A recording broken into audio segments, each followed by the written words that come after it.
And yeah, we're not just about to start. We are starting now.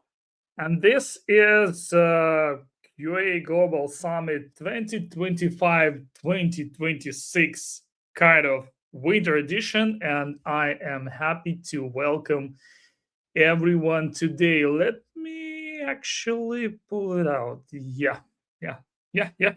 So this is the next chapter and let me quickly remind you this chapter 3, as well as all the summit, is all about innovations. Like all Giggle is about innovations and not the ideas about what's coming or something. What differentiates Giggle from most of I can say operators on this market of technical education is that we're finding use cases, real life use cases, die-hard coders. Most of them are not professional speakers. Sometimes our even slides don't look fancy or cool in the sense of I don't know to be I know super fancy, but some of them are. But what these people say, what they sharing about is their emotions, their real life experience with new technologies, latest technologies, their do's and don'ts, their mistakes, and that's why you actually have to pay attention, and you will learn here way more than from boring, soulless, I don't know, self-paced learning. And my pleasure to welcome here my friend now, and the guy who is with us for a long time now is Marcel Veselka. Hello, Marcel. How are you? Hi, I'm fine. How are you? Doing great. I'm excited and I'm energized and motivated. And also, my new friend. I hope we will be friends now, Arkady. And Hi, welcome, Arkady. How are you? good. How are you? Doing well, doing well, and I'm so excited because today's agenda is actually great. It's very down to earth, despite it's about AI, but it's very down to the earth because, well, let's be honest. I am using AI for testing because, because it's smart. It's not just generation of test cases or some no, it goes there and tests and comes back to me saying, hey, I have an issue, let me think, let me change approach, all this game with live coding these days. And yeah, I'm using test driven development approach a lot. I'm using cloud code, and I give it kind of feature request. Of course, I generate feature requests somewhere else, but then I come here saying, hey, here is my feature I want. Generate me a test driven development plan, show it to me, and then go execute and test every. So it's very new life, very new approach, and thank you very much for coming here and sharing with us this all new stuff. We it's shift, it's revolution. Well, it's again revolution, but still. So yeah, I don't use any MCP servers or something, and I hope to learn about that today from Marcel. Also, I don't use some specialized agents because, well, we have this. So let me show you this Geekly AI Labs, and projects are there, just kickstarters, small teams, or maybe solo founders. So it's not kind of enterprise level or something. And well, we know it works for new projects, but today I want to hear about the enterprise level AI testing, and I'm sure Akadi will share about that. So yeah, and we also have Rui Rodriguez. He could not actually manage to join us um, at this session, but he also is sharing something cool on the terms of AI and QA. and testing. Oh, before we start, gentlemen, do you actually use these AI tools for testing real life code testing in your work, or you just telling about this? Who Of who course we who use. go first? Yeah, we use Sala and Sala actually. We Yeah, use our own product. We eat our own dog food, as they say. yeah. Cool. And Marcel, did it change your life and some change your work?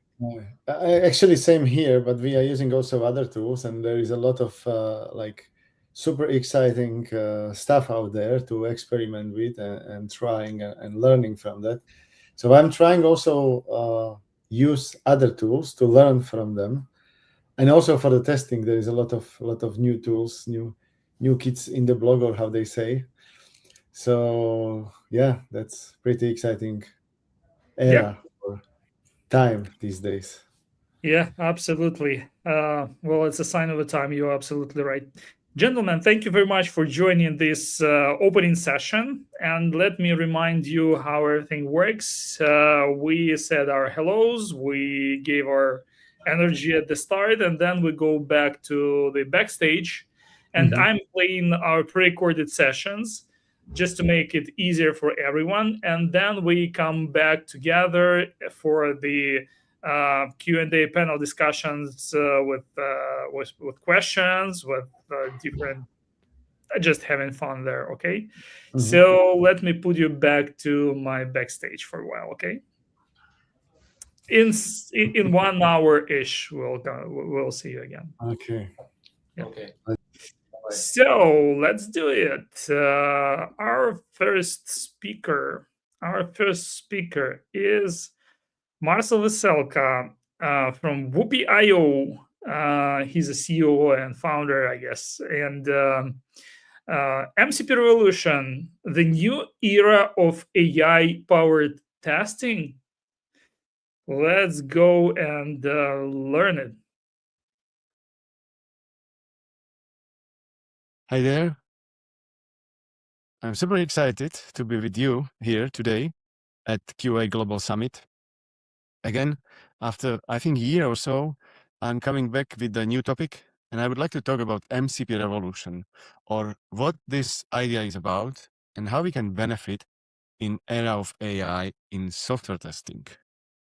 So people last year were talking about AI agents everywhere.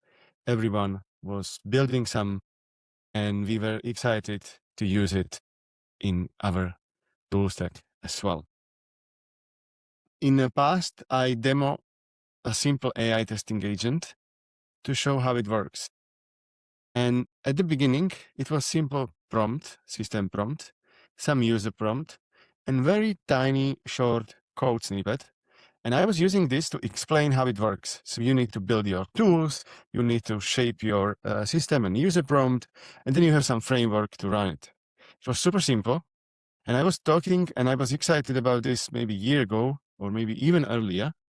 And we were all gluing these ideas together to make it work. And it worked actually. And I had a multiple workshops and I trained hundreds of people starting building their own agents. And then I noticed that some people even start talking about their agents on some other conferences. So this was pretty nice and a big movement in that area of AI agents for software testing. If you are interested in that topic, I don't want to go too much into the detail, but you can scan this QR code and it will lead you to YouTube video where I dig into the more details. But what happened later was that all the leading IDE tools adopt this idea and super simplify it. So instead of writing the code, they offered an option to run this as a prompt. So they introduced some structural way how you can bring it to the GitHub Copilot or VS Code GitHub Copilot, where you explained what kind of tool you would like to run, and all the other prompting were done below this list of the tools, which was super simple. You do not need to install anything. Everything was packaged in the GitHub Copilot. Of course, you need to bring that tools into the IDE. So as I said, the system prompt, tools, and user prompt end up in the VS Code, so no more coding. And this was pretty nice and practical, because then another step they introduced, and probably if you are using Playwright, you know about that. Playwright introduced 3 Playwright agents. So this was pre-built, some kind of template for all of us who are automating in Playwright. So we had 3 agents, one for planning the test, another one for generating the code out of this plan, and then the last one, the third one, was about healing the tests and stabilizing when it was necessary to do that, or when we find that some tests need to be fixed. So with all these agents in our IDEs, one of the challenge was introduced, and not only for the IDEs, but also in the previous era or previous time when we were scripting it.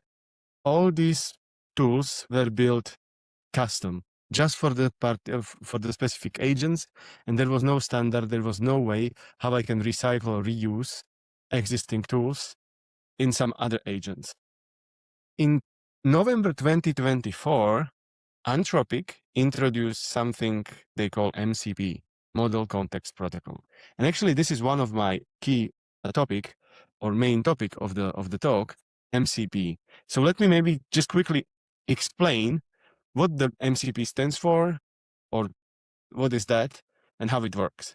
I will start with very simple schema, where you have on one side your standard VS Code.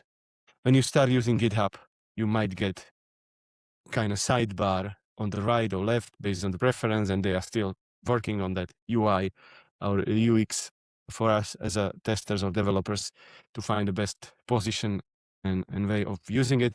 So you have this chat window aside, and then you have some tools. In my case, I put there as an example Playwright MCP server, which is basically a way how the agent or the GitHub Copilot is able to control browser. It can open the browser, it can click, it can navigate to some URL, it can fill some forms, and so on. So this made the interaction with browsers super simple. And this kind of MCP servers or tools were built for many other things, like fetching data from Jira, or controlling your operating system, or working with GitHub issues, or with GitHub in general. So then you can easily plug into your Copilot tools, which then Copilot could use, because it could read what are the parameters to pass to the tool, and then it gets the answer. So it's super dynamic, and you don't need to hard code anything, but the prompt is something which is kind of hard coding or way of how to structuring and ruling the process. So let me go deeper into this MCP idea. Not too much, as I promised in the abstract, I will just do the basics, but I believe this is a nice inspiration for you, so you can build on top of that something more complex. So as I said, MCP stands for Model Context Protocol. And if we would go a bit deeper into that topic, I would like to pick up the structure, how it is organized, and explain it on this kind of schema. So we have something like AI app or agent, where we use some package to integrate the MCP server, and this module is called MCP client. Then we have MCP server, which expose 3 primitives I will be talking about soon. So there are 3 primitives in the MCP. One is called tools, another one is called resources, and the last one is prompt. So the tools we were talking about before, it might be something like fetch the details about the issue, or click on some button in a browser, or anything what interacts with some external app. This is typical tool. Maybe there are some other use cases you might maybe think about, but this is the simplest one. Then there are some resources. So what are the resources about? Resources itself are data you can use, and they are exposed by server. And these resources might be either some files, or typical, these are the files, and people sometimes say that these are the remote files. But in some cases, this could be, and this is used in ChatGPT or also in Cursor, it could be similar. The templates, how to render the data or how the data provided by tools should be rendered on the client side. But this is not necessarily just this one, but I think for now, understanding that the resources are remote files, this simplicity is good enough for us. And then there are prompts. And prompts are prepared in advance, so you don't need to write a prompt every time from the scratch. And typically, MCP server owners gives you pre-built prompts. In our case, we are providing within the WOPI prompts to summarize the information about the project. So it's kind of smoke test, but also gives you some overview about the project itself. But these prompts might have different purposes. We will be talking about it. And some of these prompts might be provided by MCP server creators. So then the client, MCP client, works with these three primitives and power the agent to make it better. So some people say that MCP is kind of new way of USB port for AI agents or MCP hosts or clients, as they say. And these clients or MCP hosts might be applications like Claude Desktop or ChatGPT or Cursor or Windsurf or any other coding IDEs. Or there is one open source and people start talking about that a lot is Goose. So you can build your own chat app or download your chat app locally and build that agents there. So there are multiple options, but basically MCP is API for AI agents, if I would simplify it. Last, or not last, but one of the examples is the Claude Desktop or Claude Chat, where you might connect the MCP. And in this case, they are calling the MCP connections or servers as a connectors. In ChatGPT, they call this as apps. So if you want to play with some MCPs and see how it works, search for connectors in Claude or apps in ChatGPT. But basically, these are the basics. And let's move from the basics, from the principles, into some examples. So I decided that I will use for the examples the tooling which I'm often using on daily basis. So let me explain what I will be working on. I would like to run some tests to retest bug fixes. To test bug fixes. For that, I will use our tool, WOPI.io, and from the prompt, I will generate the test and execute them. So I will basically prepare something what I will then use with MCP to demo you how it could work. So I run this simple test, but take this as an example. Then I create the test report, the detailed test, and then I get the test report. And I will run this multiple times and let the WOPI.io prepare some battery of tests. And then what I would like to do is that I will use this battery to help me to run some regression testing. And my first example is about how I could then select some specific tests for some bug fix. So how to do that? Now this is my process. I will fetch the bug details from Jira. Then I will fetch all the tests from WOPI.io, the test I generated based on some simple prompts. And then I will select top 3, or actually not me, but my agent will select top 3 tests.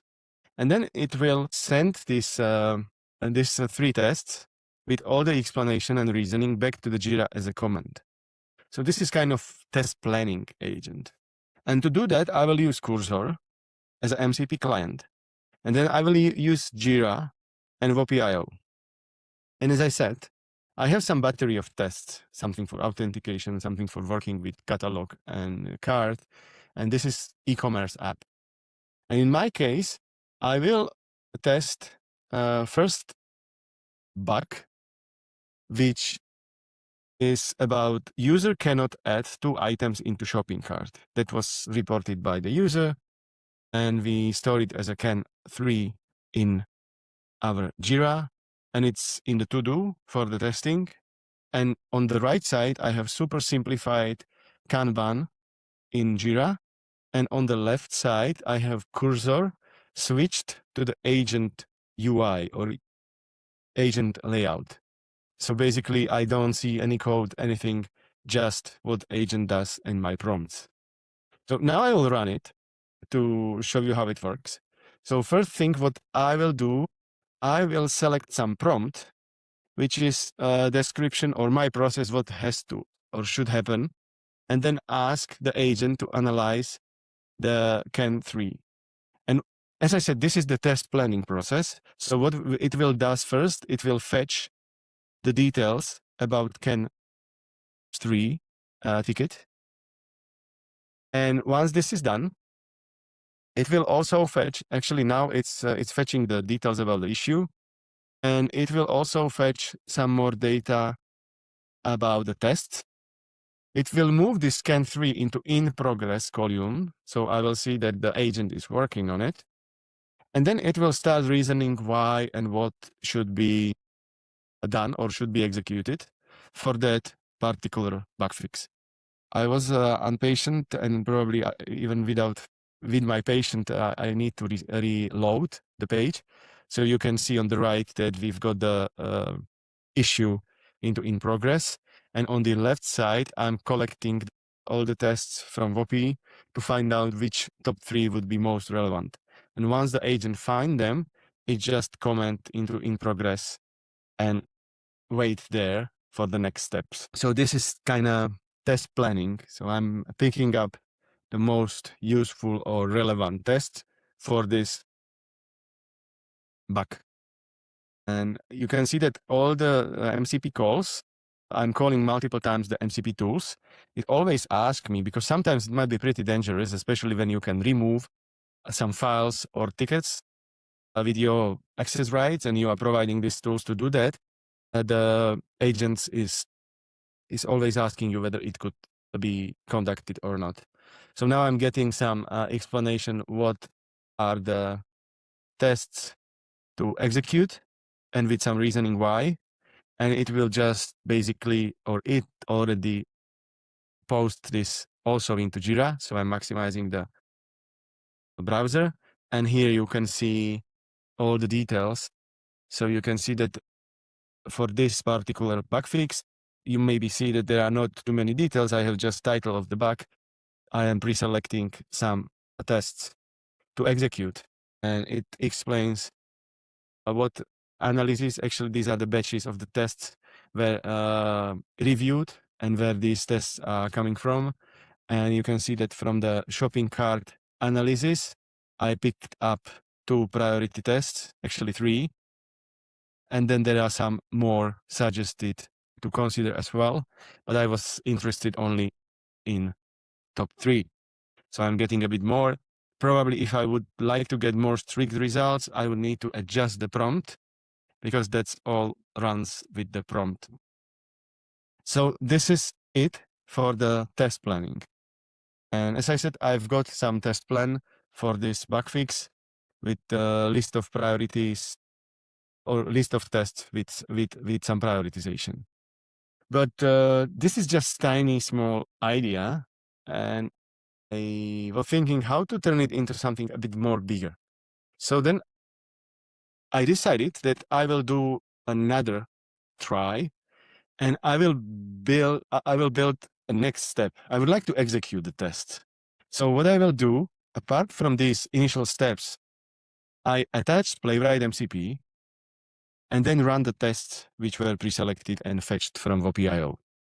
I had again cursor, and as I said, I attached Jira, WOPI.io, and Playwright, and prepared the prompt to run all the 3. These first steps are exactly the same as it was before, and I add just 2 more. So under the bug report, I will have 1 post about suggested test and another comment at the end In this case, I'm working with can-4, which is user cannot sort by price.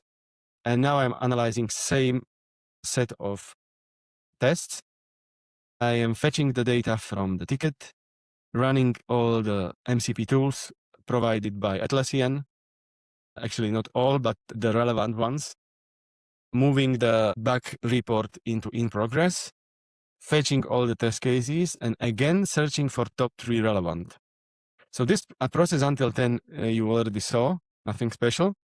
You can see all the details about the tool calling. Some are maybe running on autopilot. And now what is happening is I'm running the tests. So the tests were already pre-selected, and now I'm running them.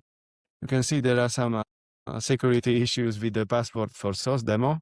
Probably you know the source demo, but I'm just ignoring it, and Playwright MCP can handle that. And you probably noticed that we were able to sort by name and price. So I'm now testing all these things, and based on that, I'm preparing the test report and pushing the report back to Jira. So at the end, it's actually still working on that the tests, but let me show you this one here. So it looks like everything is done, and now we are updating Jira. So the last thing what we are waiting for is the comment, and once this is done, we are moving the ticket into status done. Probably you would want to change that so you have a different flow. So if you involve your AI agents into your execution, there will be some human reviews in the middle, so there wouldn't be in progress and done.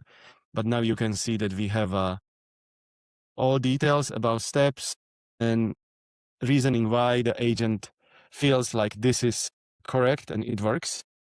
And below that, you can see what the tests were pre-selected. So this is the example how we can run our agents, or how we can build our agent with MCPs. And what this MCP brings us is huge flexibility connecting various tools together. So if you would now decide, okay, I don't want to use Jira, I have Linear, or I have something else, I don't know, GitHub issues, I can run the same, maybe with some small tweaks, just using MCP. And this use cases is just 2 I decided to show you, but there is infinite number of things, and you probably already have some ideas what you would like to use this for. I could imagine that you also have some other agent to prepare your test, either for the bug fix, because I was just pulling the existing test, but maybe you would like to prepare the new test for bug fix or new feature, or you want to review existing tests to maybe improve them or find some duplicates, or review them to I don't know, improve or find some alternative flows, or you want to prioritize these tests. And you can all this do with some kind of this type of agents. You can build an agent for reporting bugs or assigning bugs to specific solvers based on some rules, which might be super complex and dynamic, or it might be based on just some statistics, maybe by analyzing the previous previous bugs, and then running this, or identifying duplicates in bugs and tests. So if someone report the bug, either your user or tester, maybe you might need to find a way how to check whether there are duplicates. And this is pretty tedious for humans. It might be difficult, and even with not perfect precision, if there is some AI pre-review before you start reviewing it, that might be super useful. So I'm really excited about MCPs and agents in testing, and I feel we are very close to the era, and I will be talking about it soon, where we can easily help ourselves by our AI team, AI testing team, where we have all these agents working for us, maybe in some cases drafting for us some outputs, but in many cases, probably we can count on them to run it for us. And probably the stage of the steps to adapt and trust the agents is not from 0 to 1. You need to go step by step and experiment and introduce new ideas But once you see that it worked already 10 times or 100 times or 1,000 times, then you might say, okay, I don't need to do the human review anymore, and this could be run on autopilot. So as I said, this is some opportunity we have, and we shouldn't let them go away. And I believe this year will be even more exciting about the topics because the tools are getting quicker and more stable and predictable, even using the unpredictable LLMs and all these things. So we can now somehow guardrail them and set it up in a way that works better. So let me maybe give you just ideas what I was thinking about what will come next, or you probably understand how the MCP works, or what are the opportunities for the testing. It was very tiny, just taste or sample of how you could use it, but I believe it's a good inspiration. But what might happen next, or what will come after this, or where we are now? So what is the future? I believe that the current traditional world, without AI, and maybe with some already adoption of AI in current stage, has solved multiple levels. So if you would talk about manual and exploratory testing, this is how probably all of us started. When we build something, we explore, trying to test it. Some people introduce some more robust or more formal approach, even in exploratory testing as well. Some kind of test cases or some session-based approaches and so on. But later what we did was we introduced the scripted automation because we cannot keep up anymore, especially for regression testing with manual test execution. And it was also a horrible job if you need to run it after every release, especially in continuous delivery approaches, the same tests. People do not excite or do not enjoy that type of execution. So once this was achieved, many people start trying to orchestrate. They start building some quality gates, they bring the automated scripts into CI/CD, and so on. Maybe they build some mocks to help themselves to speed it up. So basically it's become a more and more mature, but still heavily coded. Later, people start adding some AI augmented testing with small features like self-healing, or some dynamic selection of tests based on previous executions, and so on. But I think now we are in the era of agentic and autonomous, where we are dropping, or in many cases, I already saw that people dropped the coded approach. So they don't use Playwright, Cypress, or Selenium anymore. They said, we have agents which runs for us. And to be honest, these are, maybe I could give you 5 or 7 organization from my network where they mention this. The rest are talking about that and trying to combine the approach with the scripted. But in the future, using agents and MCP, it might bring us some opportunities that some heavily scripted tests could be dropped and replaced by the agents. Whether we are there or not, we can discuss, but this is something what's coming with this AI or AI agents and MCP into our testing world or quality engineering world, if you wish to use the more modern term. So as I said, there are multiple stages, and now we are all looking at agentic or agent-driven testing. And apart from the regression testing, this is also opportunity for us to run the progressive testing.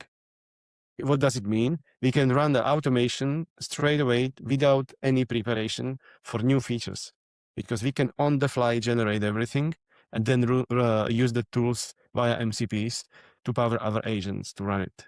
So basically that's the current state. And I'm super excited that I've got the opportunity to share this with you. And if you are interested in more details, I'm super happy to talk to you either via my email, or if you scan this QR code, it will lead you to my LinkedIn profile, and we can continue there. And also I can share the slides with you if you are interested. With that, I would like to thank you that you joined us today, and happy to talk to you next time. Thank you and bye. All right, thank you very much, Marcel, for this explanation and presentation of opportunities from MCP side for QA specialists. And yeah, as I say, these days everything gets faster and faster, faster and faster, and probably this is a nice tool to speed up yourself, right? And yeah, thank you for this current state of things. And our next speaker is Arkady Fugzon from Soul AI with broken promise of automation, achieving zero touch quality with Soul AI. This is actually great talk. They talk, of course, about their tool, but mostly we got used to hear about these AI tools like vibe coding tools, super easy, click here, connect here, class, that's it. Not like that. This tool looks like really enterprise level stuff. So let's dive in. Hi, everyone, and welcome to this webinar. Today, we're going to be talking about how we adjust to this crazy pace that AI is taking us, and how do we deal with automation and testing, all of this with the help of Saola, but also general concepts, and how did we get to the point that we got. So first of all, I'd like to introduce myself. My name is Arkady. I'm the co-founder and CEO of Saola. I'm an Umram alumni and a third-time founder. I have almost 20 years of experience in R&D in various companies such as Fiverr, Salt, and People, in different roles such as manager, CTO, VP R&D, developer, of course, and architect. So I've got quite a lot of experience in this world. So as you know, and as many posts in LinkedIn mention, AI is already writing a lot of our code. Some say that's going to be close to 80-90% in a year or two. The 50%, by the way, that's according to Google and Microsoft and other big companies. But the issue is, with all this code generated by AI and written by AI, is basically what happens when this gets deployed.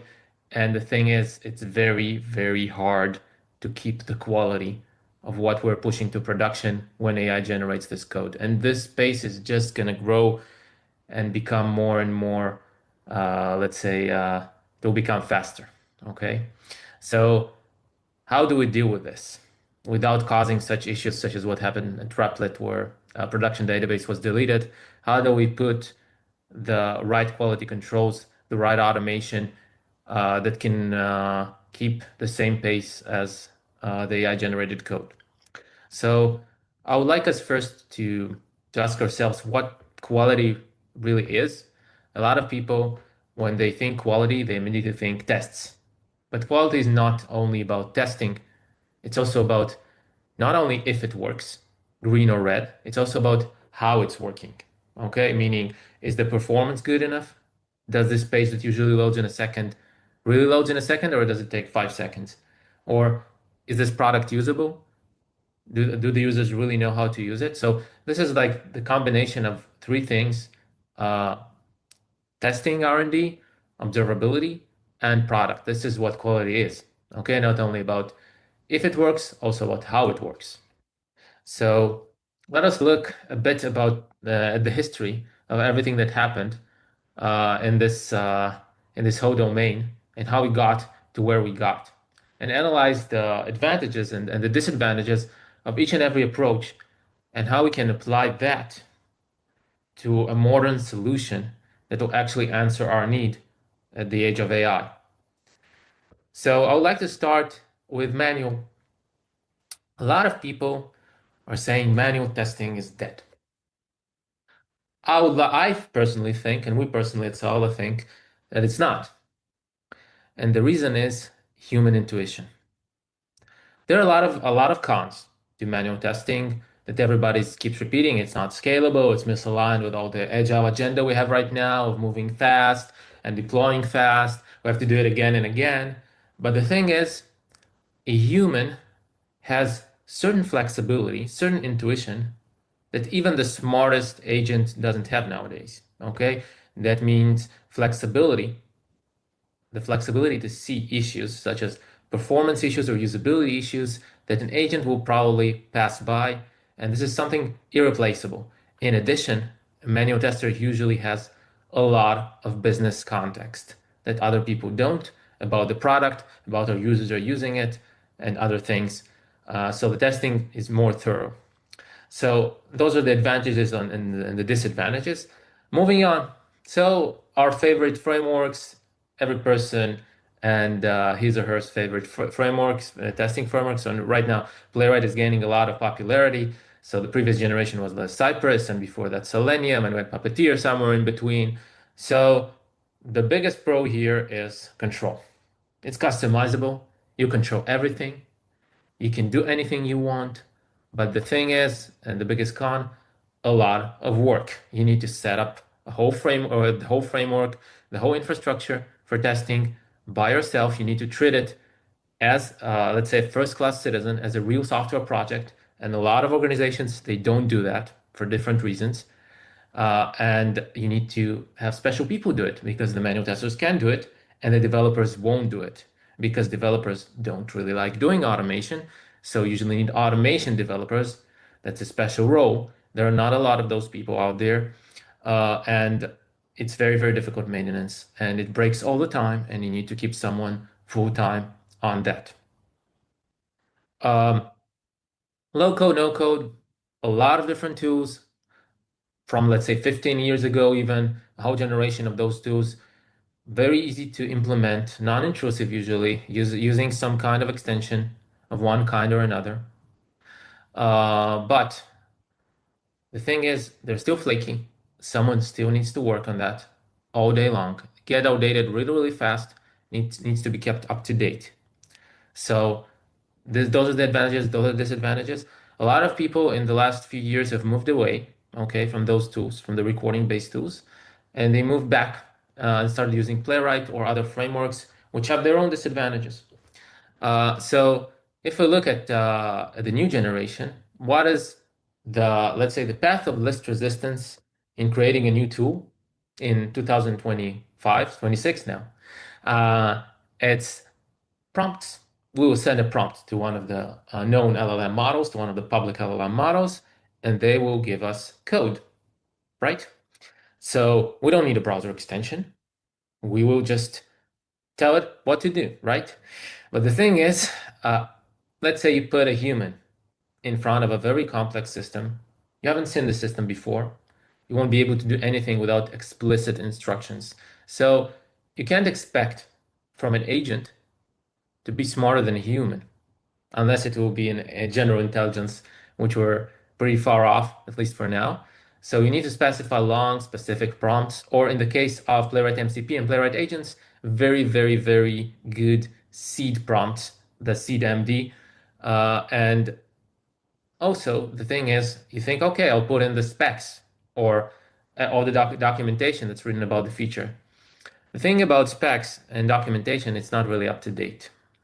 The moment you deploy to production, you have an issue here because not a lot of companies, they have the manpower or the ability to maintain the documentation and the specifications once it's deployed. So they lose touch with reality really, really fast. So from a lot of companies, what we saw is actually they went back either to writing it themselves in Playwright or recording. If you think about it, pressing 2 clicks is easier than writing down, okay, go there and press this button. So it takes you time to think about what you need to write and how you write it. You would have done 3 tests, 3 recording-based tests at this time. So this is what is happening now with those AI-assisted tools. So if none of those are the answer, okay, none of those things that we saw, like not regular automation, everything has its cons. So how do we build something different? How do we build something better? How do we build something that's not only looking at code, which is this is unit testing, not only at requirements, which is this is the classical QA. We look at the requirements, we get tests. Somewhere along the way, we forgot reality. What happened to reality? to the real users, to what they're doing. Maybe we can get something out of that. Maybe we can consider a different approach altogether that will help us mitigate some of the cons that we saw with all the classical approaches and help us in this new age of AI. So this is what Saola actually does, okay? As we saw before, the bigger problem, let's say, is thinking about what needs to be tested. Writing down a test is difficult. Maintaining it is difficult. But thinking about what to test, this is the most difficult part.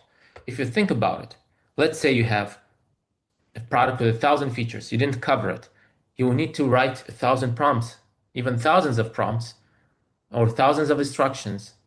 And then let's say you're using the newest frameworks, you're using playwright agents or something similar, you will still get code that is based on selectors. It will break. You will need to rewrite the prompt. You will spend months writing the prompts and then years maintaining this. So this is quite the work here. So how did we approach this in Saola? We approached it in a totally different way. We said, okay, let's look at reality. Let's look at the real users. Let's collect real data, real user sessions, real clicks, real edits, real things that your users are doing. We understand the product from those users, from those user sessions, and the business flows in the product. Let's say 100 people filled out a certain form. Another 200 people changed the setting. Another 300 people viewed the dashboard and filtered it. So each one of those is a flow. We understand those product flows and we convert them into a regression suite. Because the biggest problem is the butterfly effect. What happens when you change something and something else breaks? You need to retest everything again and again with every change that is being deployed. So this is the biggest pain. So this is what we want to solve here. And we're going to talk about progression as well and how we solve this. So Saola does this by two proprietary models. One that understands the product and the flows, as I explained, and the second one that executes it as a human would. No selectors, no static code. There is no code behind the scenes. You can't export the test code, the real test code at least, because there is no code. The agent looks at the page and makes a decision, same as a human would. A human wouldn't care if if the continue button was on the bottom right or it was on the bottom left wrapped by 3 divs. You wouldn't care. You would just continue, right? So the evaluation of what to do is done on every single action, every single click, and every single edit. Basically, Saola tries to imitate human QA's journey. Okay, let's say you're a QA on your first day on the job. You learn the system, you understand it, you create test cases based on your understanding. After you understand the system, you execute the tests according to the test cases that you created. So this is what Saola does. Everything is proprietary. Everything can be deployed on-prem. This is not based on public LLMs. And this is a huge advantage if you're working at an enterprise or a corporate that doesn't want to send data out. So everything can be deployed on your infrastructure. So let's see this in action. Okay. So this is Saola. We landed on the sessions page, okay, in a product called TuneU Radio. TuneU Radio is basically a website where you can listen to radio stations online.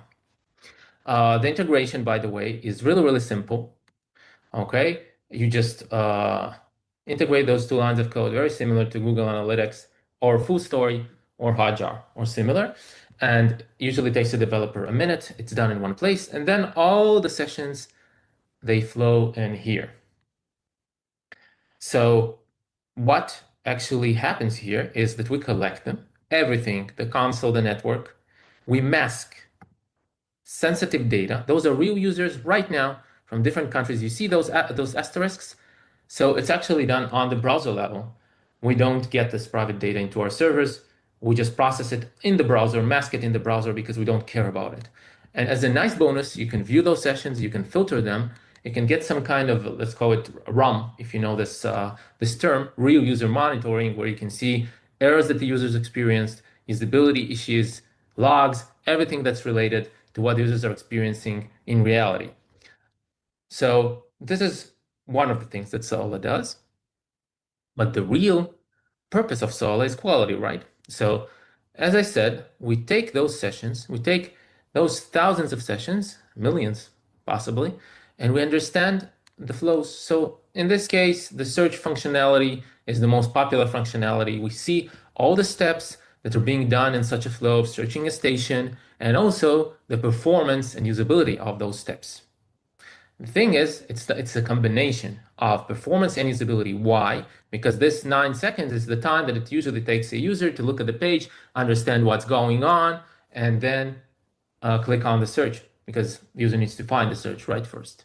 And here it's on the top, so it's not so visible, so it takes a bit of time to find it. So if it degrades, if this time degrades, that means there is a degradation in performance or usability. So you get this as well. But the end goal is this. This is our management page. Here you can see that we generate an auto-generated plan based on the real user behavior, the real flows. You get real test cases. Here it's 10 for the example, but you can get 1,000 if you have 1,000 flows. And it's all the possible permutations of the flows. Meaning if there's a negative flow, let's say you fill out a form, you fill out 2 fields, get an error, that's a negative flow, right? So this is a flow as well. You get all the possible permutations, as I said, and each one of those flows is editable. You can go in and you can override anything you want. Here we landed in a mobile web flow. We support web and mobile web, and we're working on mobile native. So you can override anything you want. Say I don't want to edit here, I don't want to input here, I want to do it somewhere else. Or you can add all different kinds of assertions, including functional assertions, visual assertions, everything during the functional test. Okay, so this is a functional assertion. Okay, you can do a visual assertion, where you can compare it even to a Figma that you into a design. And you also have AI assertions, where you can select something on the screen. You always select something on the screen. You can ask a question about it. So you can do whatever you like. Even, let's say, the gray areas. You want to check something that can be defined very explicitly, like is there a musical instrument in this area, or is there a chart containing some kind of data? So you can ask this in words, and also you can do accessibility tests. Everything in the same platform, okay? On top of the autonomous ability that we saw. So basically, what we got here is a flip of the whole concept. Think about it. You can get hundreds of tests, thousands of tests in a few minutes. You don't need to record. You don't need to write prompts. So basically, we flipped the whole concept. So you can create thousands of tests in a minute, and you can control them. There are a few ways to create tests in Solr. The autonomous way is not the only way. You can still take any session and create a test based on this session. Okay, this is like a one-to-one. And all those methods, including prompt, by the way, you can write a prompt and you'll get a session as well, which you can create a test based upon this session. All those methods, they convert to the same kind of test that we saw, okay? Which you can edit, which you can see, which you can affect. Everything is under your control and is being executed by a runtime model.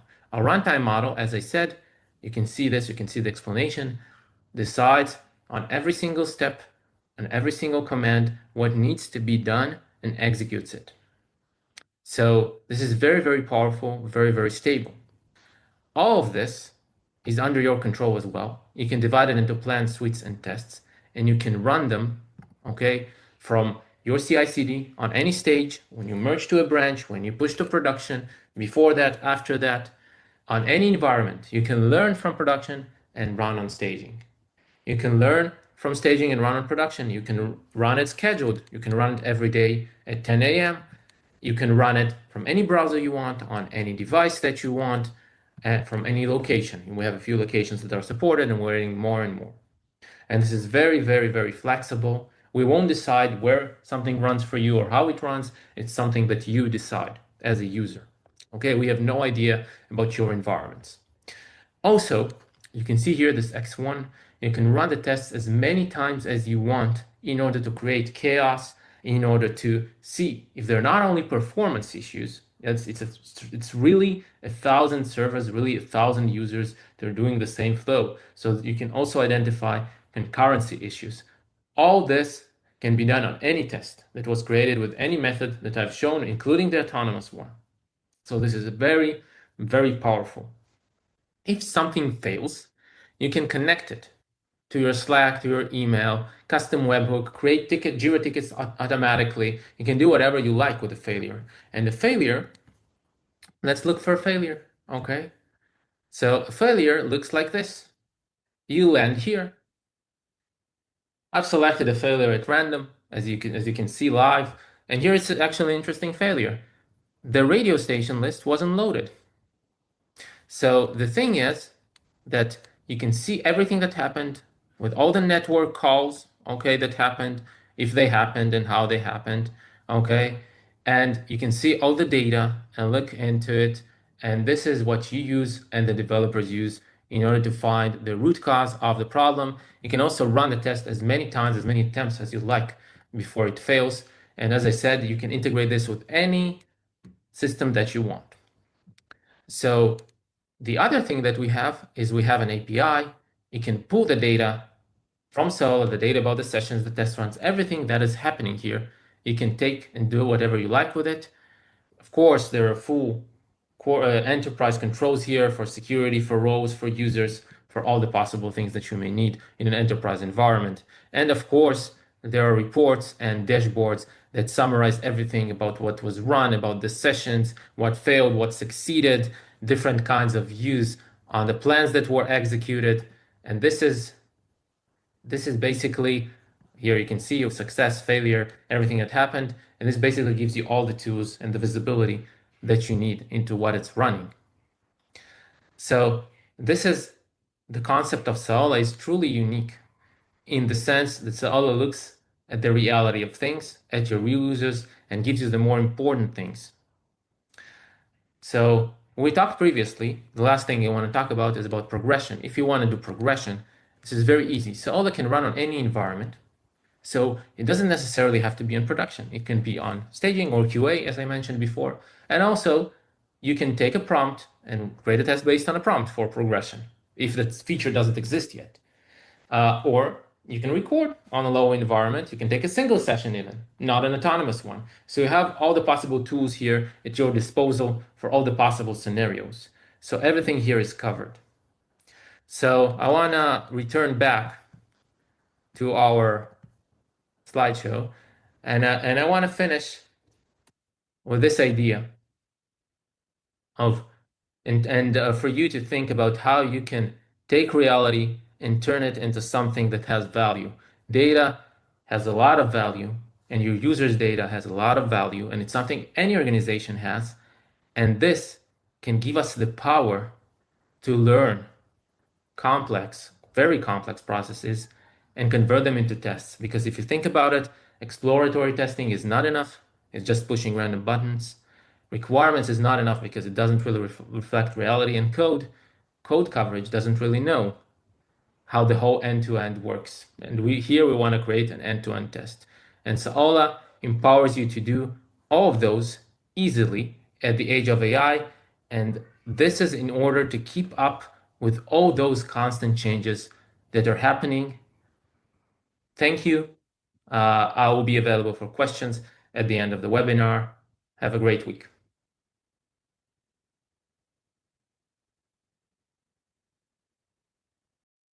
Yes, Arkady, thank you very much for encouraging us to look into the data and leverage this complex approach to test end-to-end using AI and cover everything. Thank you very much. I'm super happy to see founders of AI tools on my conferences, because these guys are those who know the most about AI, how it works and where it actually works and where not.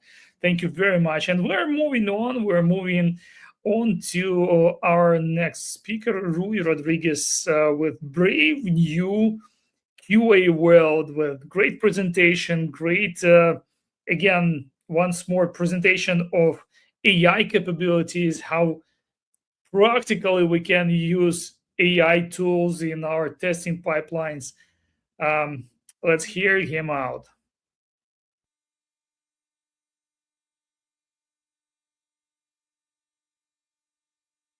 Hi there, my name is Rui Rodrigues. You can find me as Rui Rodrigues in most social networks, and if you still have prehistoric edits, can contact me through my email that is also on screen. I've been working the last 34 years with software development in several different activities. In the last 10 years, I have been working for entity data. As a Q expert architect, my focus is to enhance the QA process from the technical point of view. And in this context, in the 3 most recent years, I worked at creating and scaling up AI-based accelerators for QA. Today, I'll share with you some insights that I collected in this period, mostly from 3 points of view: the AI tools, the approach for its use, and the new QA professional. These 3 points of view together compose what I call cognitive QA. That is, apply AI to automate repetition and empower human judgment with governance. This cognitive QA that we are talking about is based on AI agents and tools. And when we are talking about agents, we are referring to an intelligent model that has some autonomy. Okay,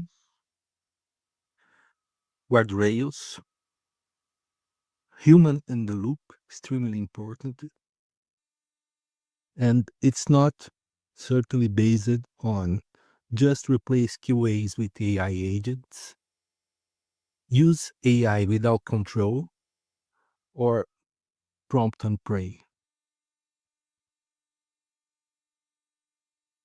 The process in which I'm proposing the use of AI in QA starts with an organized approach, putting the human in the center of the process.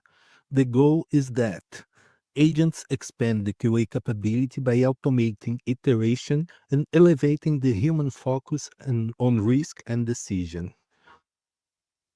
To happen, first, the human has to define the risk, approves the necessary evidence, and calibrates the criteria that will govern the process. Then, AI executes quality routines at scale, generating a lot of efficiency. What we obtain is more signal, less effort, with governance. This process reiterates as needed, so we can enhance always the results and the approach.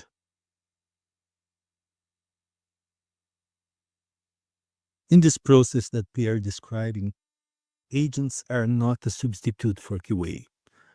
We are replacing tasks with agents to elevate human judgment. But what kind of tasks the agents can execute? Talking about a more operational point of view, we can improve user stories, generate and maintain test strategies and plans. We can generate and maintain test cases. We can generate and maintain test automation. We can perform tests and much more. From an insights point of view, generating insights, we can use agents for analyze knowledge bases, analyze risks predictively, analyze defect traceability, analyze the root cause of errors, and much more.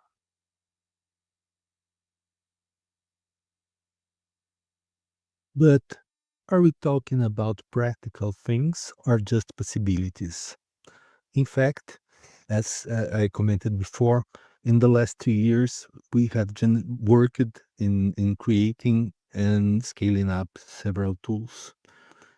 These are being embedded in quality services, and at first were developed in a more more simple approach, Python scripts talking to large language models. And with this approach, we could generate an AI-powered user store analytics that generates, evaluates the user stories and generates reports, and that increase productivity in 88%. We have also created an AI test case generation that improves in 63% the productivity of this process. We have also a web test automation generated with AI that increases in 83% the productivity.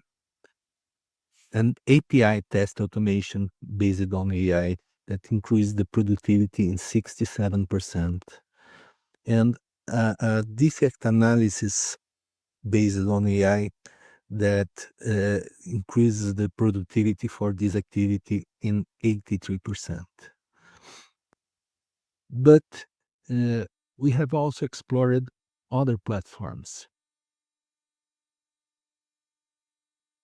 One of these additional platforms is GitHub Copilot, that is present in a lot of companies in the market. The approach with GitHub Copilot is more technical, closer to vibe coding, but permits to configure agents rapidly to support QA process. Here, we can see some configured agents for QA tasks, and I'll show you a short video of a test automation script being generated and run using GitHub Copilot.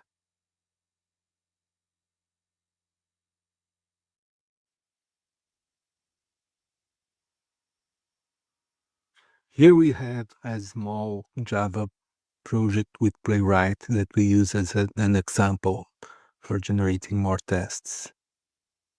We have also a set of instructions on a MD file that is organized very like a Gherkin, but it's not Gherkin, it's an MD file, a text file with instructions. Okay, let's select the agent and ask it to generate our test based on that instructions.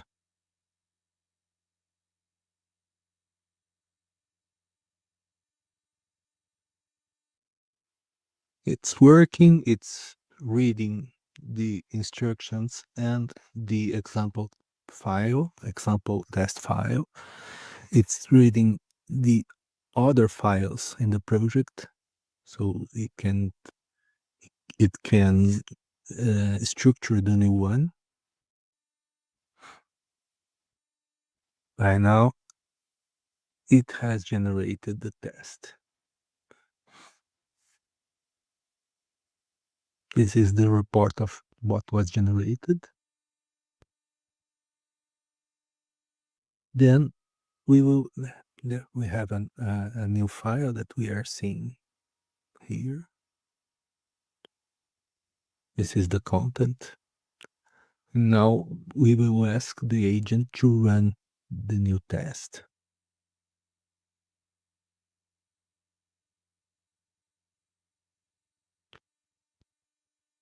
It is starting. It will run 4 instances. First one, the second one, the third one. This one will take some time because the server isn't answering, it's loading, you see. We are running 4 instances because there were 4 examples of data, and automatically it has generated the test script to execute these 4 examples. The third one, the fourth one has run. Okay. Beautiful, isn't it?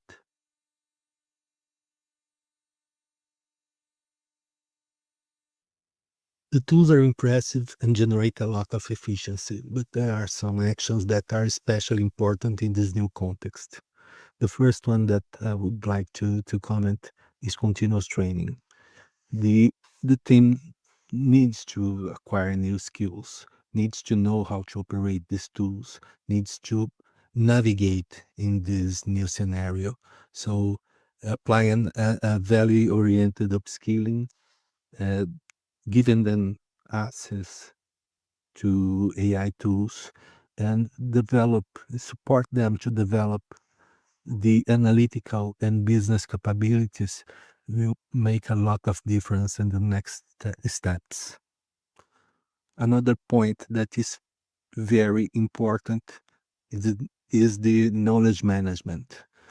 As AI produces value based on information, if we don't have this information organized and maintained, we will generate less value.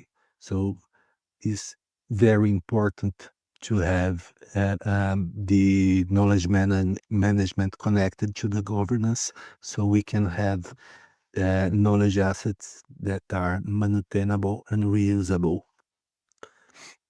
Another point that is old but fundamental is the process improvement. We had to continually having a shared quality culture. We have to continuous focusing on strategic automation, on risk-based testing, and shift left and shift right in testing strategy and end-to-end integration with DevOps, in business-oriented quality metrics, and so on. This continues to be very important.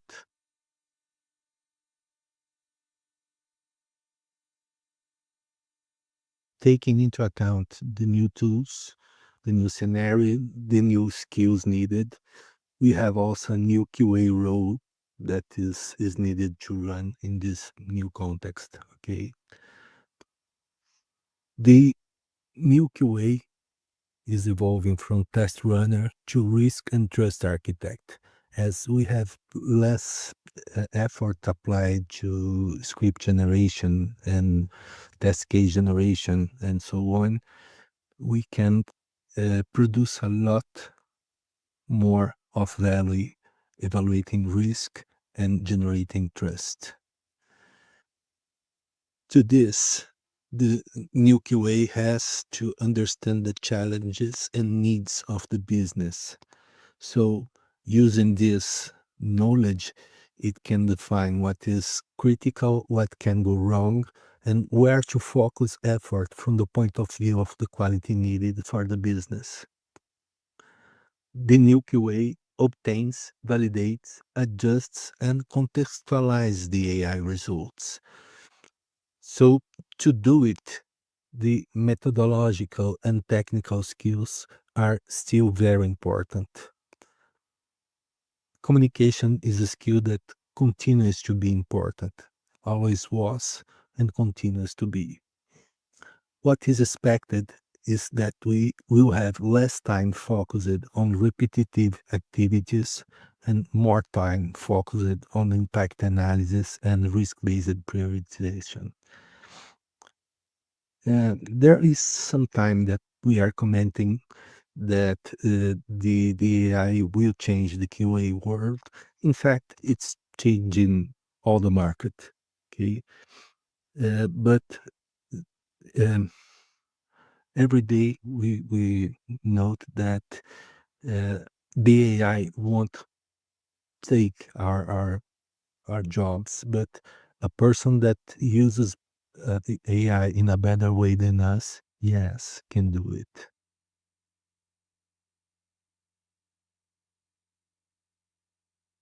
To close this talk, I would like to let some messages to you. The first one is that the evolution of AI tools is very fast. The ones we use today may be obsolete in the next week. So we can't make us dependent on one tool. We have to understand the new processes and the new approaches so we can adapt to any tool that will be allowed to us.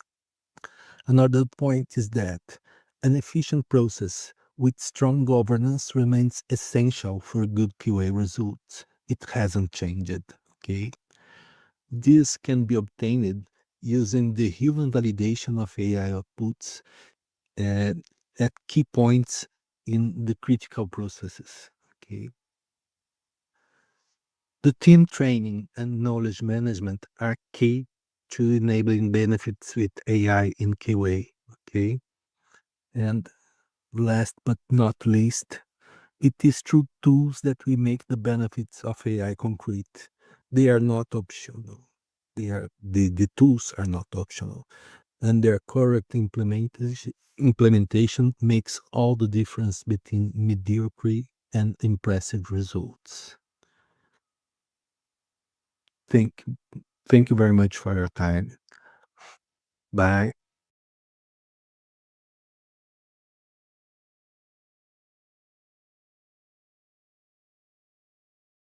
Oh yeah, of course I was muted. I'm sorry.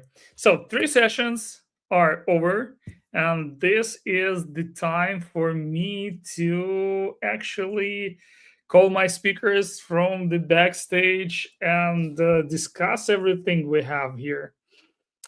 We have some questions. We have some stuff to discuss, and I see Arkady on my backstage. Hello again. Hello. And Hi. yeah, and Marcel, yes, we're Hello, all together. hello. Yeah. Well, it was interesting actually to listen to you guys and Rui. Unfortunately, he's not in this stream for Q&A session. Yes, and thank you very much for sharing. Thank you for Let's doing start this. from this. Um, What about MCPs, Arkady? What do you think about MCPs? Did you try them try to use them for testing? You mean Playwright MCP specifically, or Playwright agents, as it is called now? Any, because there are plenty of them. I feel like there is a forest of MCPs out there, and you just don't know what you don't know about them. Yes, usually in testing, from what I saw, they use browser use or something similar behind the scenes. So they're very similar. In the end, as I think I mentioned in the webinar now, you're constrained by your own knowledge and what you can write. Saying go test that usually doesn't work. And the reason that it doesn't work is you can't expect an LLM or an agent to be smarter than a human. That's a simple reason. So my experience is, if the prompt is precise, if the seed is precise, then usually the test can turn out well. But if it's not, then no. Yeah. Yeah, man. Sometimes most of the times, I think it's not smarter than me, but definitely knows more than I do. Actually, like a lot, and that's scary. And I think sometimes maybe one day it will be even smarter than me. All right, all right, all right. Yeah. Maybe talking about the MCPs, I was super excited about that idea and I started using it for everywhere, almost even for cooking. I'm joking a bit, but I was using it a lot. And I find out that there are certain cases where like standard regular code is much better. And I need to fight over my excitement about the MCPs and LLMs to find out that sometimes if you know that these are the 3 steps you want to automate and you want to run it a million times, it's much quicker than letting the LLM try to generate, consume the tokens and everything if this is simple and could be automated. So not always the MCP integration with LLMs is the best approach. I'm still a big fan of that, But when we are talking about that topic, I had something. I think I was automating LinkedIn for my personal use to invite people for the event. And I don't know whether you know how tedious work it is. You need to click so many checkboxes. So I was bored and I felt like, okay, I'll use MCP for that. But after some time, I find out that it's easier and quicker to run the regular Playwright code or any automation code, even Cypress or Selenium or whatever you pick. So Yeah, absolutely. that's my like personal experience with MCP. So it's cool tool, but not for everything what we Especially are. for LinkedIn, they are protecting their website like crazy. Yeah, but I'm not using the third-party tools. I'm just running it like headed mode. I can see how it clicks, everything, and But using my. they even change selectors names and CSS classes and everything with Okay, new but you have law. still 2 hours to run your code and then maintain it later. Yeah. Or you All might right. have some options, even if they are doing it like randomly generate that stuff. You can have like 3 options in selectors. Yeah, absolutely. And speaking about user-generated tests, and this question to you, Marcel, do you have any experience with that? What do you think about the idea? Because the idea is great. It's not really new, but the implementation is awesome, I guess.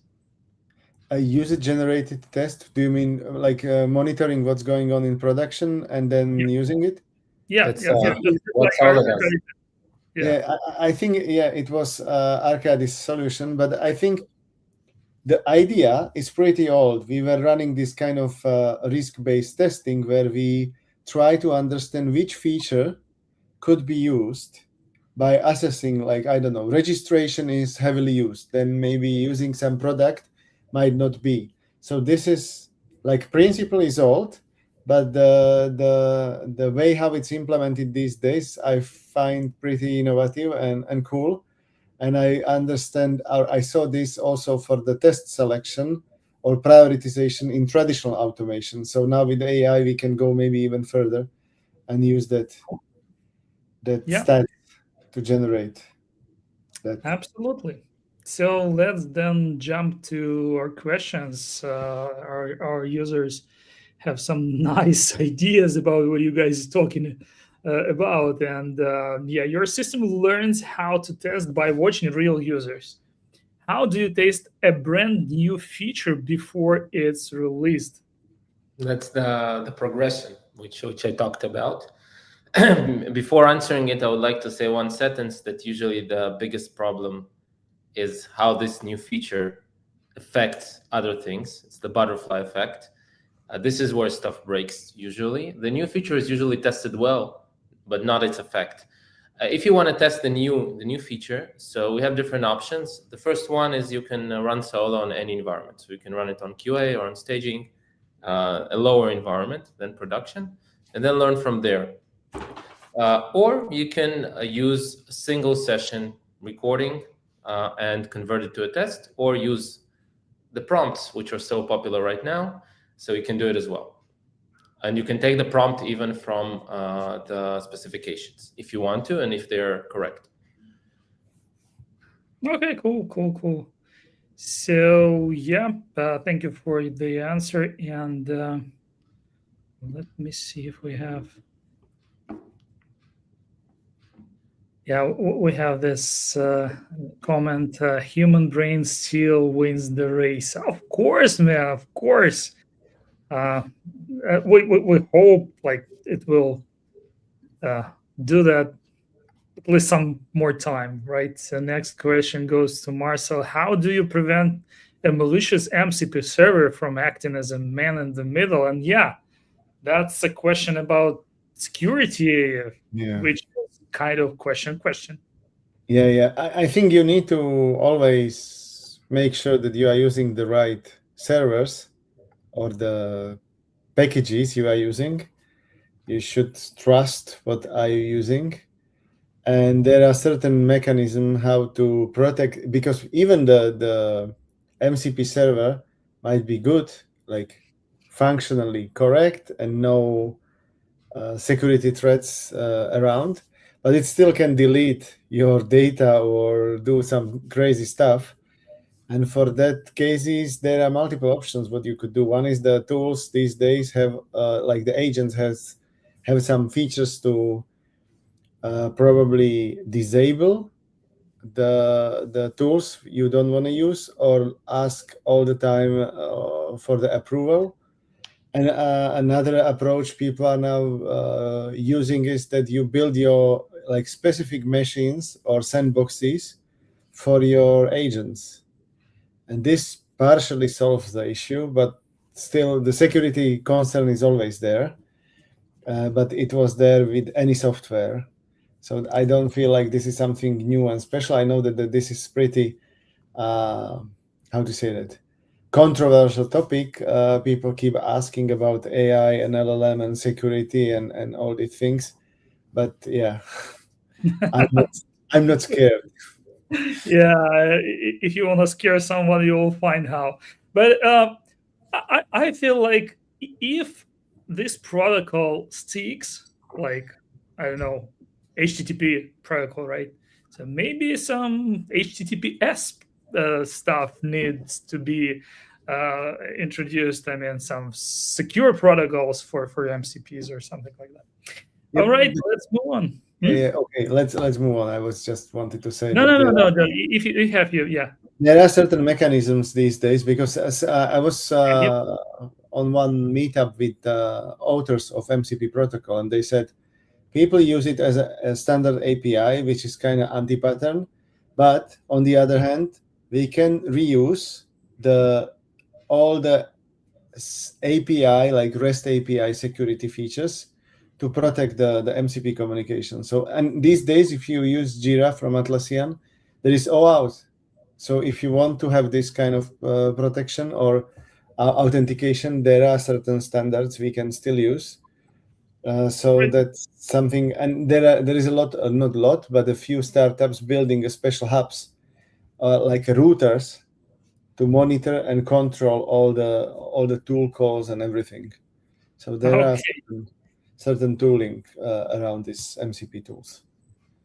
And it's funny you mentioned the APIs, because like the other week I had conversation with a friend of mine. He's an architect. He says, I don't know why people still inventing new names for old stuff. Like MCP is just an API spec. Why would you call it a different protocol or whatever? So yeah, It is a new type of API, I would say. yeah, There are certain patterns and principles different right. from previous era. So Yeah. Okay, let's move to again user-generated stuff. Arkady, what happens if user is struggling with a confusing UI or bug? If the AI learns from the session, will it treat it as a correct flow? The answer is no. Wow. The reason is when someone does something once, it's not enough. The whole purpose of the learning is identifying patterns that repeat themselves. So you need more than a few users doing the same flow over and over for it to be recognized as legitimate. So this can never happen unless many users are confused and do this confused in the exact same way every time. Mhm. Yeah. And there is also like 0 day. What happens if you have a bug and you learn from the bug, okay, on day 0? So in Saola, a user is needed in order to improve the execution of the test. So this is the step of the human approval. Before that is that what covers the bugs. So those are the two answers. Yeah, so thanks God we're still in our place, right? They still need us, at least now. Yes. I always give the example that they say, autonomous cars. So even if you have an autonomous taxi fleet, you still need a person to say how many taxis will be in every area, where will they park at the end of the day. You will still need a human to make business decisions. So humans are here to stay. Well, I hope so, because yeah, let's We'll, just we'll move see. on. Yeah. We could mention Elon Musk and those Teslas, fleet and everything. Yeah, but we'll go on sticking to the testing, right? Um, at what point does the token cost of autonomous reasoning exceed the value of the test being run? How to keep the positive ROI? Actually, how to not burn out all your cash on Mhm. some small bug, and you know. Yeah, I heard this kind of question before from one of our customers or potential customers. So I was forced to calculate the price for one execution, and like one test of 10 to 15 steps cost us single digit cents to execute, and it was like maybe a year ago or 8 months ago. And these days we are slowly, or we are starting to slow down with this measuring. I don't know whether you noticed, but 3 days or 2 days ago, Olama announced that they are compatible now with Anthropic as well, so you can run your Claude code with on-prem models. So it'll be basically for free. Of course, the electricity and the hardware you need to purchase, but the pricing drops and will drop further with the models if you can run them locally, and we increase the efficiency of the or the power of the machines we can run it on. So in short, I don't see the price any big concern in the future. Maybe now we still need to be a bit conscious about that, but in the future it'll be like any other Cool. infrastructure. Yeah, cool. And Arkady, what about Saola and the Tokens. self-hosted LLMs? Yes, and costs. Saola's core is actually not based on an LLM for two main reasons. We do use LLMs in the periphery, like after the heavy processing for some things.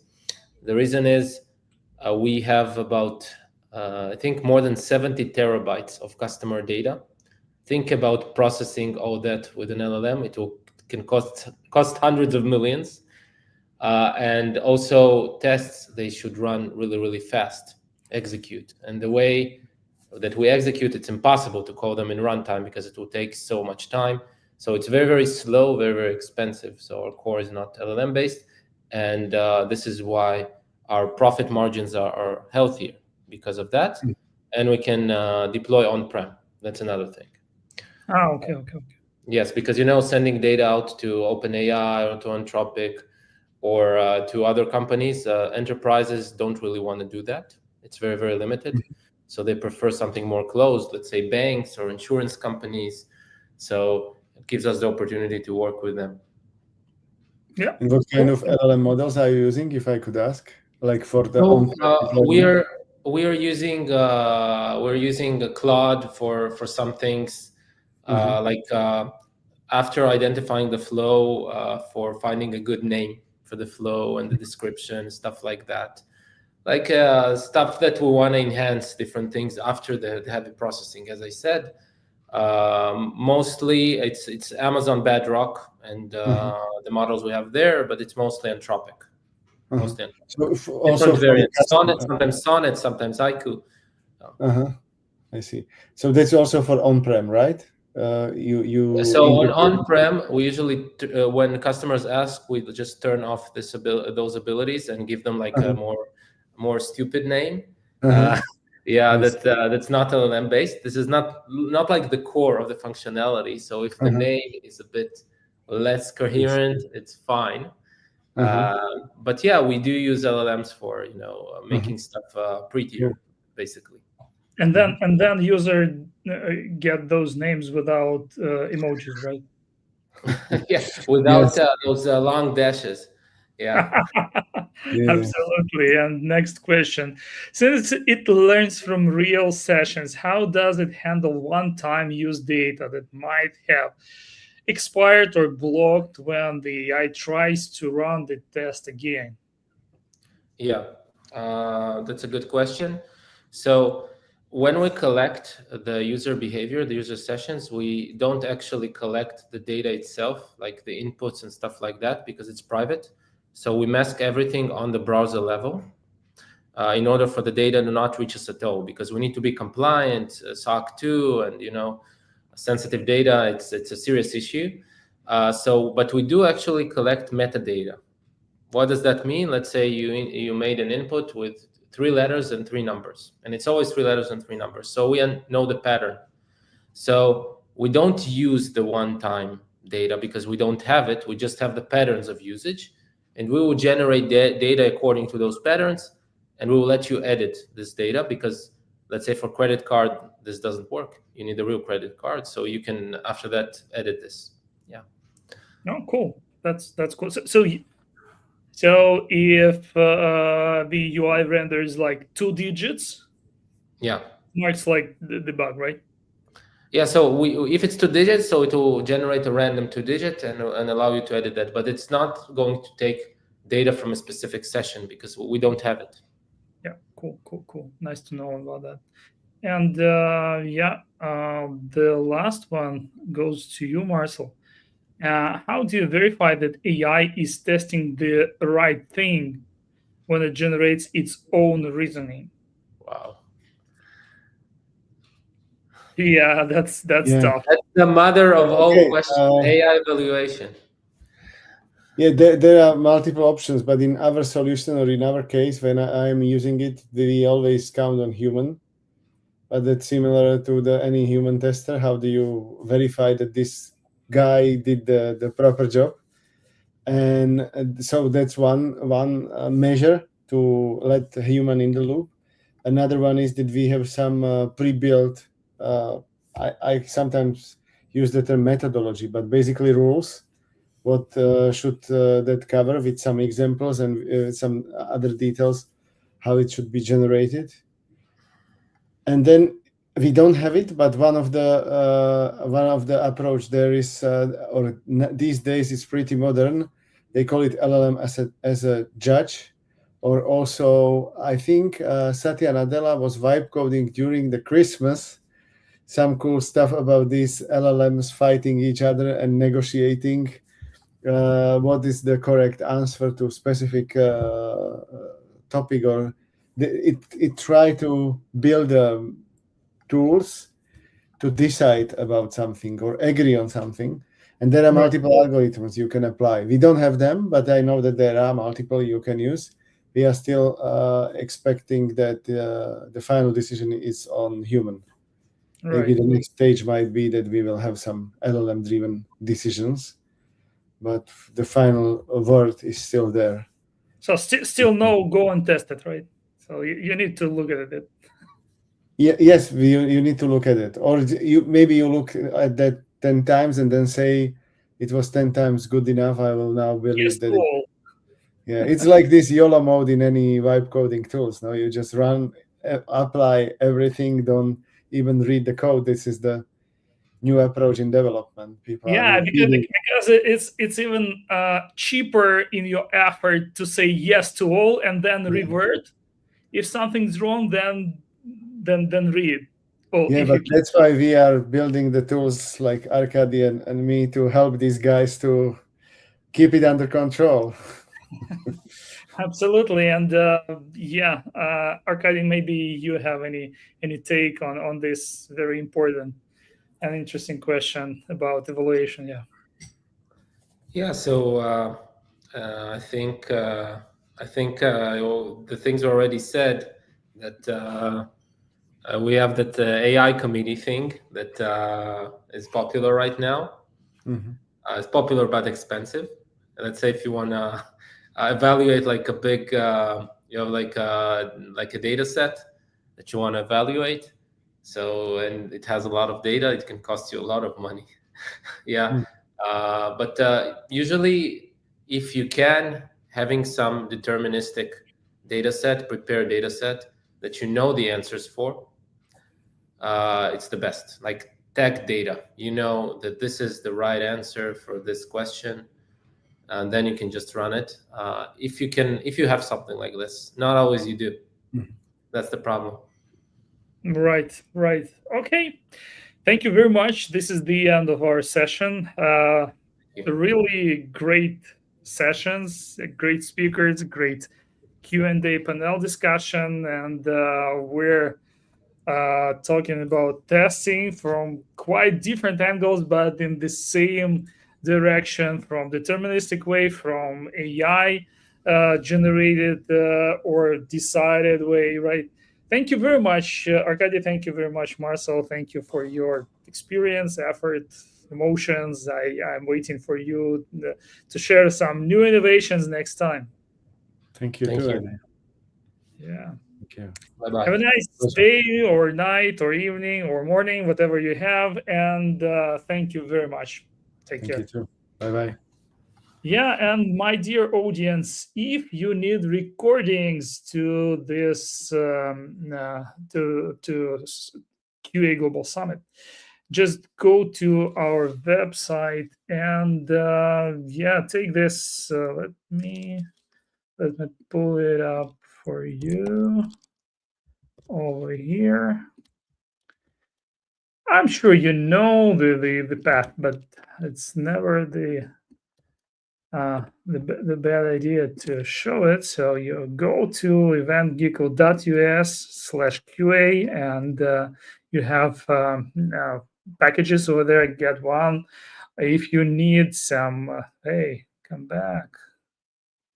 Yeah, if you need some group discount or offer or something, just drop me a message over here at events@geeko.us, and we'll provide some group offers. And if you, in case you are thinking to get to yourself and you cannot afford this pricing, we also have national discounts, lots of programs, and the scholarships. So again, events@geeko.us. Just explain your situation. We'll figure out and we'll help you with that.